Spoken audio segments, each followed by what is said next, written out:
You are Locked On Texas Tech, your daily podcast on the Texas Tech Red Raiders. Part of the Locked On Podcast Network, your team every day. Somebody from the outside.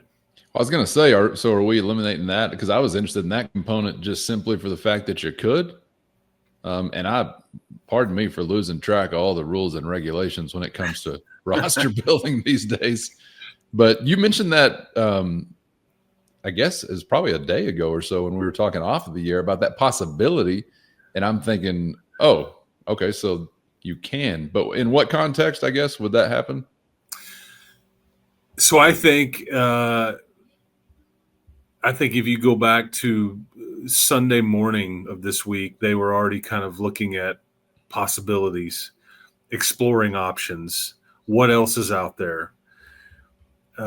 Curry College, Northern Arizona, Dartmouth. There's a kid that went to Clemson as a 4-star player, and he did something he wasn't supposed to, and so this kid was going to end up going to Liberty. Now he's not. I mean, all options out there and available, I think, were being vetted and looked at, and so, you know, junior college is one that I had. Now, granted, the junior college caveat though is that if you're at a junior college and it's like you've been there for a year and you're coming back for your second year, you had to have qualified out of high school to be able to be eligible to move on to a Division I. You don't have to stay at junior college for 2 years. So that there's all. Yeah. So I think they're sorting through that, and I think that this is the discussion. Okay, who can we actually get? And then are they better than what we've got here? Are they better than an Adam Hill or a Michael Henderson or some carries of Roy Alexander? And I think that's the, you know, can we get them? Can we get them here quickly? Because think about taking that call if you're one of these guys and you're in the midst of practice somewhere, or you've been sitting out all summer and you thought your career was over. Whatever the situation is, hey man, when can you be in Lubbock? For what exactly? Well, we need you to be in really good shape. We need you to learn this playbook, and you want to tote the rock here. I mean, like, you know, so all these things. And oh, by the way, do you have enough credits to get in? And can we? I mean, so this isn't just like some push the red button and the guy just shows up on a private plane and you roll out the red carpet and away we go. So I think all of those things are being discussed, debated, figured out, and if they come to the conclusion that, you know, we can't get them here or it's just not an upgrade, I think they'll leave it be. But I think that they are trying to vet all possibilities here. Sure. Yeah. The silver lining is that this did happen before classes started. So this is an option. You know, whereas do you think though that, I mean, is the percentage on all that coming together pretty low? I mean, that's a pretty long shot to have that fall into place that way. I wouldn't say that it's a long shot at all. Hell no, this is college sports. There are no yeah, that's right. I think if there's motivation in all parties and the fit is there, I think that as you and I are talking, somebody would be on a plane or could be on a plane. But again, it's about it's about what is available, and is it ultimately at the end of the day, do we, as our opinion, that this is a better option than what we have here? Yeah, and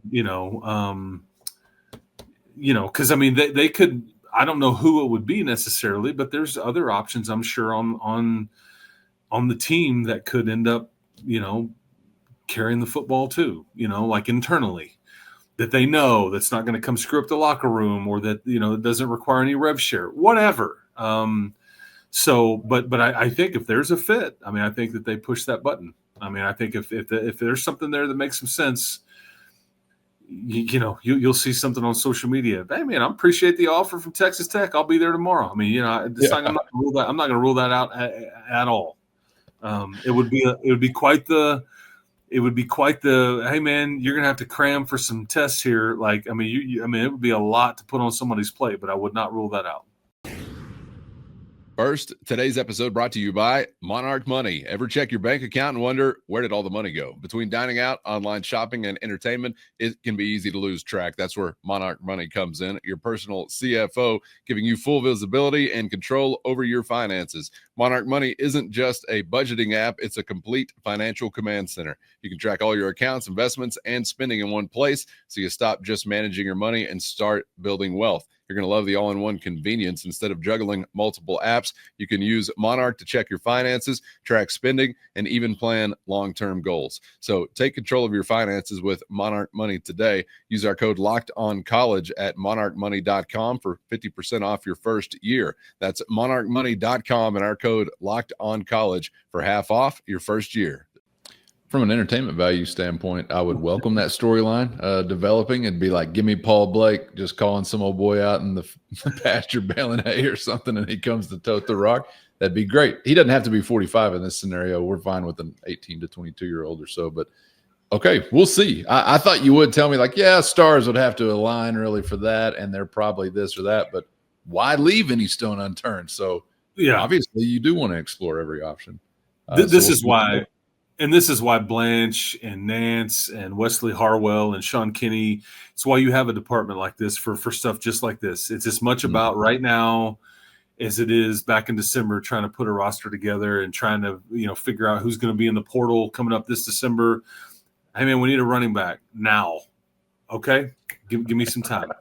So it's not ideal. It's much better if this would have happened in June or something. But, so – if you're asking my opinion, I would say that I don't think that this would ultimately come together, but I'm just here to tell you, do not rule that out, because there's somebody out there, now again, maybe they're not as good as you want them to be, but it depends on what you're looking for too. But right now, it appears to be Michael Henderson, Hollywood. Don't rule anything out. Just good general advice if we're talking day-to-day life, observing or covering college sports, I think. All right, before we get out of here, Chris, I do want to step back and kind of take a look at a bigger picture here.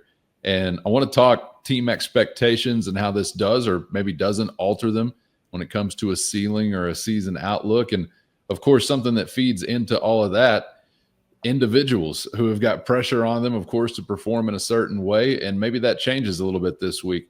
Could be on or off the field, I guess. We mentioned, I think, Baron Morton. Of course, the running backs get mentioned, but we mentioned the quarterback as some who may be under more pressure. But I don't know. Do we mention Mac Leftwich as a guy who may be under a different kind of pressure or see the ante up a little bit? And do we see some altered play calling? A whole lot to consider here now as we think about this season ahead.